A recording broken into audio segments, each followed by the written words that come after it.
të përfundojmë për shkak se ka zëra në Iran që nuk e pranojnë këtë armë pushim. Kjo është një iniciativë vetëm e qeverisë së Iranit. Kuptohet që garda revolucionare nuk pajtohet me këtë armë pushim. Ndoshta do t'i japë një mundësi qeverisë së tyre se çka mund të bëjnë në këtë 2 javë. Dhe nëse nuk i arrin qëllimet e tyre, besoj që do ta vazhdojnë ata luftën. Dhe lufta do të jetë që të tërheqin të gjithë bazat amerikane nga lindja e mesme dhe që të dalë Irani fitimtar. Tani para 3-4 ditëve kishte një shkrim të ish ministrit të punëve të jashtme të Iranit, i cili quhet Javed Zarif, dhe i cili de facto e udhëheq qeverinë e Iranit, dhe ai ishte zavendës president i qeverisë së Iranit, pra zavendës presidenti Pezeshkian. Ai nuk mund të ishte ministri i punëve të jashtme për shkak se miratimin e tij nuk e miratoi parlamenti i Iranit. Parlamenti i Iranit kontrollohet nga konservatorët dhe ata e refuzuan Javed Zarifin që të bëhet ministri i punëve të jashtme dhe për këtë arsye Javed Zarifi e emëroi apo e ndihmoi që të zgjidhet Araçi, i cili ishte asistent i Zarifit. Përderisa Pezeshkian edhe me profesion është mjek dhe ai as që ka ide se çka bëhet në qartje diplomatike, vetëm është një kukull e Zarifit dhe tani nuk dua të hyj në detale se pse u zgjodh Zarifi, po ne duhet pak të kthehemi që kjo konspiracion brenda qeverisë së Iranit ka filluar me vrasjen e presidentit të Iranit, i cili u vra gjatë një udhëtimi me helikopter dhe në zgjedhje të parakohshme, duke i shfrytzuar disa taktika për zgjedhje, e nxorën një turk për kandidat, i cili është Pezeshkian, edhe nga nëna edhe nga baba është turk dhe identifikohet si turk për shkak se në Iran kemi shumë etni dhe përderisa në Iran dikund më pak se 50% dalin në vota, ata bën një solidarizim të azerëve apo turkëve të Iranit dhe ashtu arritën që t'i marrin 51% të votave dhe Javed Zarifi e mori pushtetin nga konservatorët, nga të cilat ishte edhe ish presidenti Ibrahim Raizi, i cili u vra dhe filloi menjëherë procedurën për negociata si me Agjencinë për nukleare me qendër në Vjenë, po ashtu edhe me qeverinë amerikane dhe që e dim që kishte 2 herë negociata dhe gjatë atyre negociatave u sulmua Irani, një herë nga Irani, një herë nga Izraeli dhe një herë nga SBA-ja dhe Izraeli, pra kjo e fundit. Tani në shkrimin para 3-4 ditëve, Zarif që botoi në Foreign Office, revistë me prestish ndërkombëtar, e cila është organi i Council for Foreign Relations, dhe që Council for Foreign Relations është qendra analitike e çifutërisë ndërkombëtare, pra të gjithë ata që janë aty janë çifut nga e gjithë bota, dhe i kisha thirrë ata profesionistë që janë dhe na ndjekin që ta lexojnë atë artikull të Zarifit, dhe i cili thotë që Irani duhet të shpallë fitore, pra këtë çka është duke e bërë, dhe që të bëj marrëveshje me SBA. Në marrëveshje me SBA, Irani do të lejojë që kompanitë amerikane të hyjnë në tregun e naftës së Iranit dhe kjo është qëllimi i tyre, pra bëhet fjalë për një politikan të korruptuar, i cili ka qenë dhe ambasador në OKB i Iranit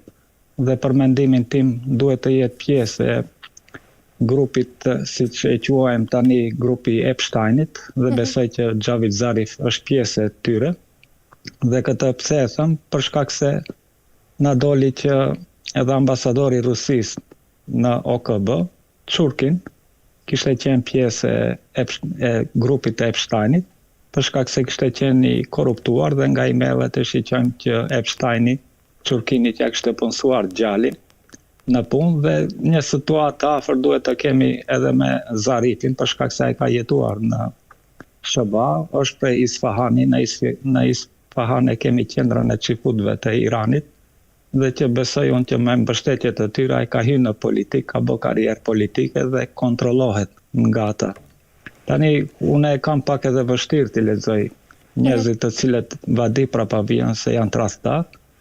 dhe më dhem luksi kur i lexoj shkrimet e tyre apo idetë e tyre, po edhe arrita që të qeshi duke i lexuar atë artikull që ai thonte që ne kërkojmë garancion nga SBA-ja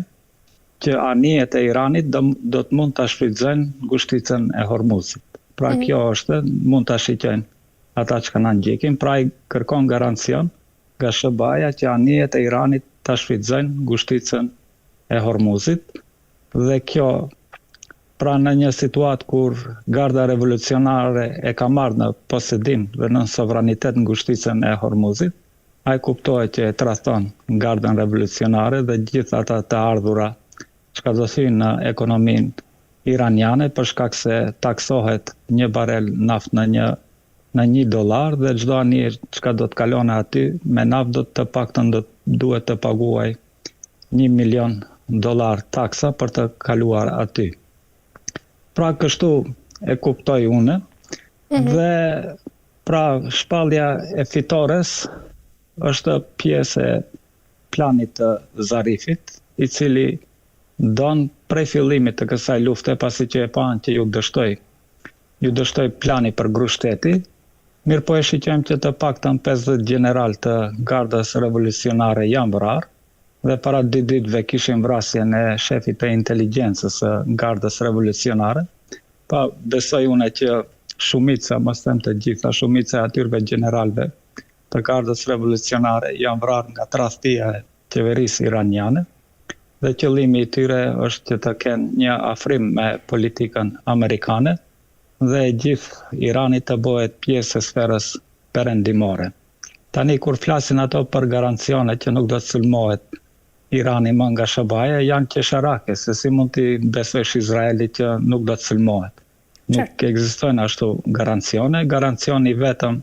është që të kesh ushtri të fortë që ta neutralizojsh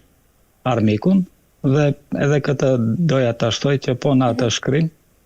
thuhet që Irani do ta dorëzojë të gjithë uraniumin nuklear, që ka të pasuruar në 60%, dhe kuptohet sipas atij Irani do të prodhoj uranium deri në 3%. Pra bëhet fjalë për një kapitulim të qeverisë së Iranit, po këtu nuk nënkupton pushteti e Iranit, dhe brenda kësaj bisede do ta shpjegoj pak më gjerësisht se çka dua të them. Qartë. Zëdovë, nga ana tjetër, për të rikthyer edhe tek ajo që ju thatë pra plani 10 pikësh i cili kërkon tërheqjen e forcave amerikane nga rejoni, një nga kërkesat më të forta kjo të Iranit. Dhe a mendoni se SBA-t pra janë gati të braktisin ndikimin e tyre strategjik në lidhjen e mesme, dhe nga ana tjetër,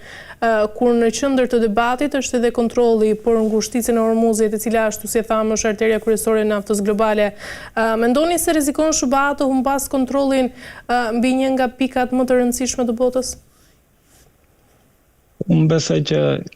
SBA-ja e ka humbur atë kontroll dhe nuk do të mund që ta kthej.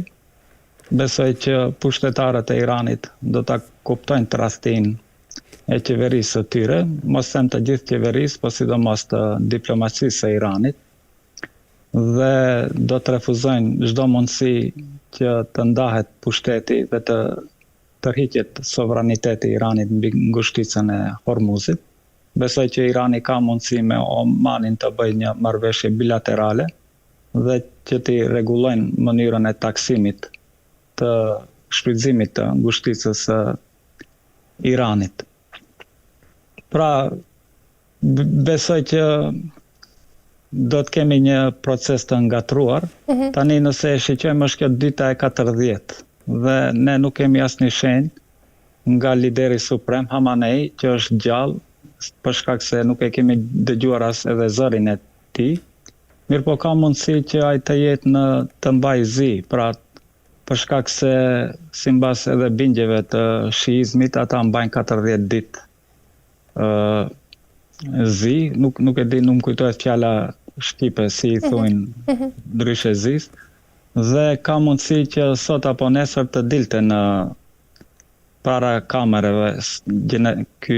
lideri suprem, për shkak se atij u vra edhe babai edhe fëmijët edhe e gjithë familja, dhe nuk ka dalë për shkak se ka mbajtur zi, dhe mund të riktheheshte në pushtet në kuptimin që do delte edhe para kamerave,